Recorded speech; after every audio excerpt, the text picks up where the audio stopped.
Oi gente, tudo bem? Eu sou a Lucy e hoje eu vou falar para vocês sobre uma oportunidade muito legal que a gente vai ter na Fundação Estudar.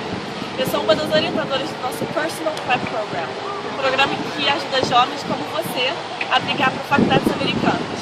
Eu mesma fiz a graduação nos Estados Unidos, numa universidade chamada Bryn Mawr College, e foi uma experiência maravilhosa. Lá eu tive a oportunidade de me formar em dança, mas também de fazer mini especializações de francês e psicologia.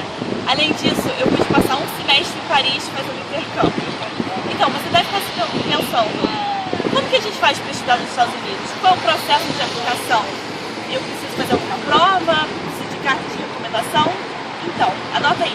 Dia 29 de novembro, aqui nesse Rio de Janeiro lindo, na praia de Botafogo, a gente vai realizar um workshop no BTG, das 9h30 da manhã até as 5h30 da tarde, para responder todas as suas perguntas.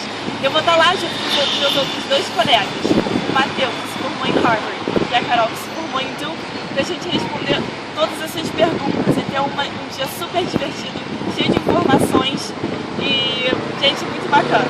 Então, vocês podem se inscrever no nosso site e também na nossa página no Facebook, Fundação Estudar. Vocês vão poder achar todas as informações. É isso, galera. Então eu espero vocês lá, ok? Um beijo!